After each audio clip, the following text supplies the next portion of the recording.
Previously on the Trey King Show. In Monroe County, a former nurse is accused of having a sexual relationship with a patient. 29-year-old Melissa Knutson was part of the county's Department of Health and Human Services. In 2023, Knutson told police she was raped by a patient in 2022. She was reportedly afraid to report it, fearing threats from the patient. But text messages allegedly show that Knutson initiated the relationship and tried to hide it. Yo, YouTube, what's going on? Trey back again to y'all in another video. Hope y'all having a very great day. Hope y'all having a very great week. My day is going absolutely splendid. Big shout out to all the channel members and subscribers to the Trey King Show family. And much love to all of you. And you all, we have a story out of Wisconsin by way of Sparta. And big shout out to everybody in the great state of Wisconsin. Everybody inside the great city of Sparta. Now, before I start this story, I want to send a special thank you out to my channel members and also to my subscribers for sending me this story. And also, keep these stories coming. And now you all, this is an update to a story that I did back in September of 2022, where we had a then 29-year-old nurse who goes by the name of Melissa Nutson, who accused a drug court participant of sexually assaulting her. But as the truth came out, we all found out that was a lie. Now, this story right here really shows you how low some people can stoop. And also, more than anything, this story should show you all that you should not obey your thirst. No matter how good the person look, no matter how fine or handsome you think they are. You have to think about your livelihood and also your well-being. Now, I want you all to ask yourself this. What can make a person, a grown-ass woman, risk losing her job and also face the potential jail and prison time, as in the case of this story? What can make that woman risk losing everything just to have sex with someone who's already in drug court, / somebody who's already probably just got out of jail, or somebody who's probably going to go to jail if they don't pass the drug court program? Now, for anyone out there who's ever been sentenced to AA or to a drug court program, you all already know those people play by very strict rules. So here we have a woman who was working as a nurse for the Monroe County Department of Human Services, who was contracted by the Monroe County Drug Court Program to carry out urine sample tests. Now, you will ask yourself this right here after hearing that. What could have gone wrong with this whole situation? Why mess up something so simple? Why not just come to your job and take your butt home? And guess what? You will not be on this mugshot looking hella crazy. But you all know one thing. Some people just don't know when they got it good. Now, I just did a story as recent of yesterday where we had a woman out of Louisiana who's working at a state prison, Elaine Hunt Correctional Center, who goes by the name of Francis Smith, who was once a major, put in 10 to 15 years at this prison and threw it all away for, yes, somebody said it, for some diggling. So you got to ask yourself this. Why do women, especially women, risk losing their jobs just to have sex with inmates and also somebody who's already in a drug court program? Now, think about this before we dive deep into the story, family. Now, just think if the truth did not come out in this person, whoever this man is, that she accused of sexually violating her. Just think if they would have charged him with that charge, because he's already in the drug court program facing other charges. That's the reason why they give you the drug court program, because it's to keep you out of jail. It's like a second chance for anyone who may have had a drug problem or for anyone who may have committed a crime under the influence of narcotics. They will give you these programs. So you already know when you fail these programs, guess what? You're going straight back to jail. So not only did this woman play with this man's livelihood, but at the same time, she played with his freedom. Because just think of the severity of the charge if they would have charged him with, you already know, yes, the grape charge. Anyway, let's begin. A former Monroe County nurse is sentenced to prison after repeatedly engaging in sexual intercourse with a patient and then accusing them of sexual assault. And now, family, this story first came to light back in September 2022, where we had 29-year-old Melissa Nutson, who accused a drug court participant of sexually violating her. But as you all heard through the beginning of this video, that was not true.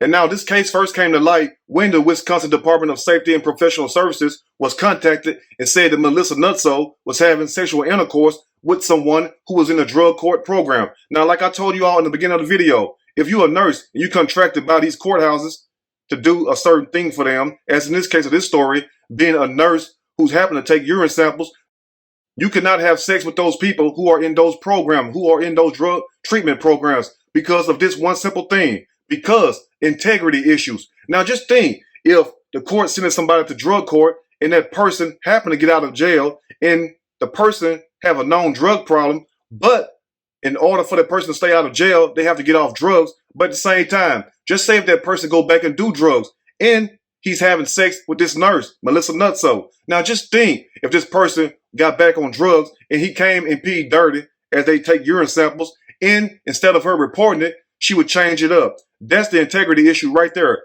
Because you cannot sit up here and mess with people who are in those programs, because you can sit up there and falsify records and documents. That's the reason why this case is so simple. And that's the reason why they kind of threw the book at her, even though I feel that she could have got a lot more time because of the nature and the severity of this charge.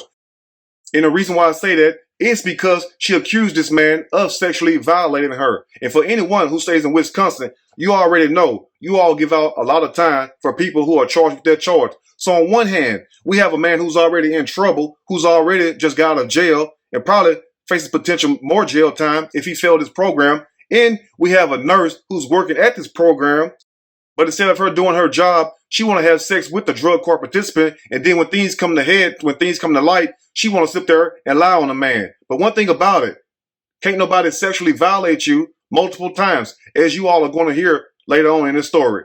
Let's continue. According to a press release from the Monroe County Sheriff's Office, Melissa Nutson of Reedstown is sentenced to 18 months in prison and 2 years of extended supervision for misconduct in public office and obstructing an officer. Now, after hearing that, I want to ask you all one simple question, family. Do you think Melissa Nutson should have got more time other than 18 months in prison and also 2 years supervised release and also 6 months in jail, which is supposed to run concurrently with the time she's already serving? So that pretty much means she's not going to be in prison anytime.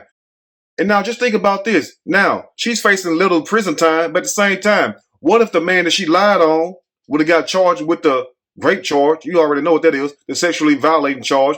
What if that man would have got charged with that charge, along with the charge that he had already pending against him for the reason why him being in drug court? Think how much time that man would have got. So let me ask you all this question, family. What kind of time do you think the man that was in the drug court program would have got if he would have been charged with those charges, especially that sexually violating charge? And the reason why I say the sexually violating charge is because you too trip out when you say the R word. So that's why I keep saying sexually violated. Now, what kind of time would that man would have got? I guarantee you this. It would have been more than 18 months or 2 years or 6 months in jail. You could bet that. Let's close up. While working as a nurse in Monroe County, Nutson repeatedly engaged in sexual intercourse with a patient who was a drug court participant. When reported to the Wisconsin Department of Safety and Professional Services, Nutson falsely accused the patient of sexual assault. Nutson later acknowledged that she was not sexually assaulted and instead fabricated that allegation to avoid consequences for her actions. And now in closing, as you all heard, the drug court participant did not take the cookie. She gave up them draws, you all. But the nerve of this woman to sit there and lie on this man. Now ask yourself this after hearing what the news reporter has stated. He stated that Melissa Nutson is the one that made the advancement toward the man, which means she came on toward the man. And also ask yourself this, family. How can someone sexually violate you multiple times? Damn near every time this man was coming out of the pee, which happened to be really every month, unless they were seeing each other at other places. Just think how many times they was having sex, and then she got the nerve to want to say, after everything come to the light, that she was violated like that. And what makes this story even more troubling and sad is the fact that we have women out here really getting taken advantage of, getting sexually violated, and then they come forward and people don't believe them. And this one of the reasons why. It's like the boy that cried wolf. But shame on this woman. You had one job to do, girl, and you could not even come and do that. And now think about this main point before we close up this story, family. Now, only thing this woman had to do after she was already caught, just tell the doggone truth. Because the last thing you want to do, number one, is put an innocent man in jail when you are the one that advanced toward him, when you are the one that initiated the whole sex act. And also, what good it did for you to lie just to keep your job when, in the end, you lost your job and you still going to prison. Now, ask yourself this, family. What did she gain? She gained nothing, but she lost what? Yes, somebody said it. Everything. Let this be a lesson to you all. What's done in the dark will always come to the light, no matter how long it takes. The best thing to do, if you got a job, just go do your job. You dare to do your job, not to do the other type of jobs. You already know what I'm talking about. So, the best thing to do is tell the truth and also Do your work. And guess what? You ain't got to worry about nothing else. Anyway, you all let me know what you think about this story. If there's anything I may have missed or misinformed, which is not my true intent, please let me know in the comment section, or you can email me and we can talk about it more there. If you like the video, push that like button. If you like the video, subscribe to the channel. Become a channel member. Also, share the video with your family and friends. Till next time, you all stay blessed. And I will see y'all soon on next Trey King Show. And I'm out.